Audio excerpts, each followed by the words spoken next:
दहेज में आई साली।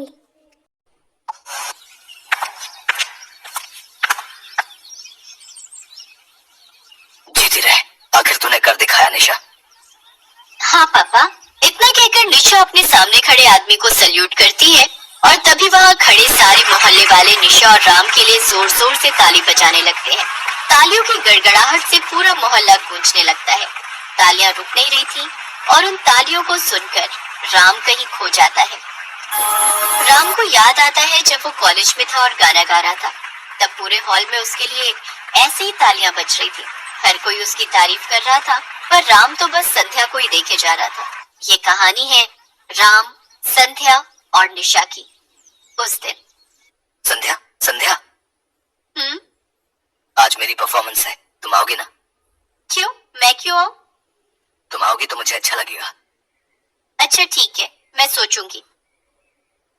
संध्या और राम एक ही कॉलेज में पढ़ते थे। संध्या देखने में बहुत ही सुंदर थी और बहुत समझदार और संस्कारी भी थी।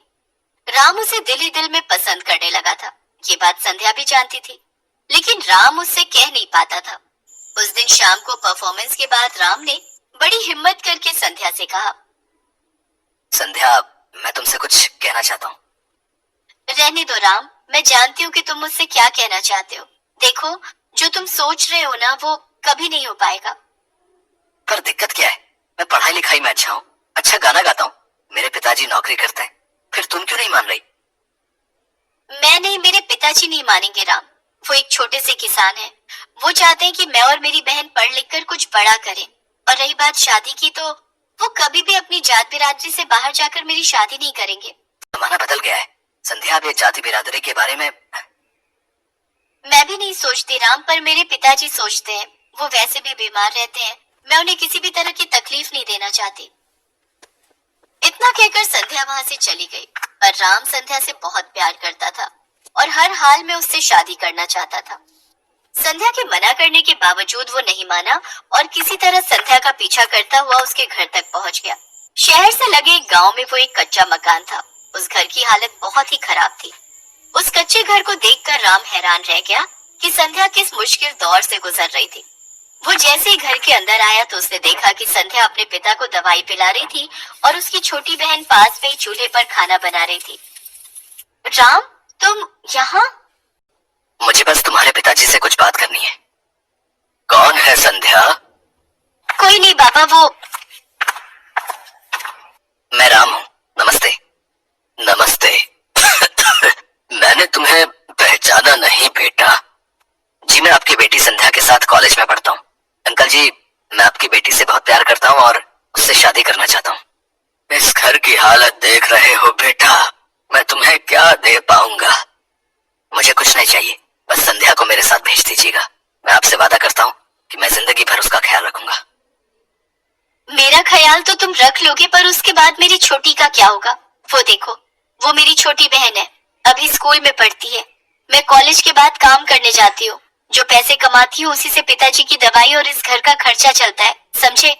इसीलिए मैं तुमसे शादी करने के लिए मना कर रही थी और तुम सीधा मेरे घर चले आए।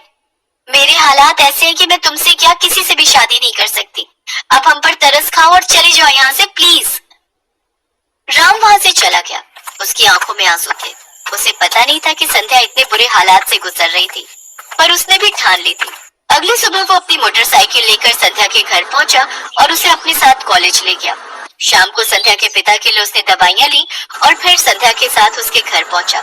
उस दिन राम सबके लिए बाहर से खाना लाया था। सबने मिलकर साथ में खाना खाया और फिर संध्या जब अपने काम पर चली गई तो राम उसकी छोटी बहन को पढ़ाने लगा। संध्या की छोटी बहन पढ़ने में बहुत होशियार थी। ये देखकर राम को बहुत अच्छा लगा। उसने हीरालाल के साथ ढेर सारी बातें की और फिर वो वापस अपने घर चला गया। अब तो राम इसी तरह हर रोज संध्या और उसके परिवार का ख्याल रखता। संध्या के साथ साथ उसके पिता और उसकी छोटी बहन भी उसे बहुत पसंद करने लगे थे। सब ठीक चल रहा था, लेकिन फिर एक दिन राम जल्दी से आओ, बाबा खून की उल्टी कर रहे हैं। तुम चिंता मत करो, मैं अभी आता हूँ। राम बाइक से बहुत तेज संध्या के घर पहुंचा। उसने देखा कि हीरालाल की आखिरी सांसें चल रही थी। उसने फौरन एम्बुलेंस बुलाने के लिए अपना फोन निकाला, पर तभी हीरालाल ने कांपते हुए हाथों से उसका हाथ पकड़कर संध्या के हाथ में रख दिया और कहा, अब मेरे पास समय नहीं है बेटा। वादा करो कि मेरी बेटी संध्या को पत्नी के रूप में और मेरी छोटी बेटी निशा को बेटी के रूप में हमेशा खुश रखोगे। मैं वादा करता हूँ आपसे। इतना सुनते ही हीरालाल ने उन दोनों के सिर पर हाथ रखा और स्वर्ग सिधार गए। कुछ दिनों बाद ही राम ने मंदिर में संध्या से शादी कर ली और वो संध्या और उसकी छोटी बहन को लेकर अपने घर चला गया। पर बिना दहेज की बहू और दहेज में आई साली देखकर राम के घर वालों ने उसे घर से बाहर कर दिया। तब राम ने एक घर किराए पर लिया और एक नई जिंदगी शुरू की। लेकिन ये सब इतना आसान कहाँ था। पड़ोसी उसे और उसकी पत्नी संध्या को ताने मारने लगे। अरे देखो तो कितनी बेशर्म है ये लड़की, अपने साथ अपनी बहन को भी ले आई। और देखो तो सही, दहेज के नाम पर बस एक साली आई है जनाब की। खैर मजे तो राम के हैं, बीवी के साथ साथ साली भी मिल गई।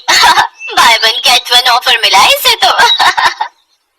राम, संध्या और निशा ने हर बात सुनी, पर उन्होंने किसी को कुछ नहीं कहा।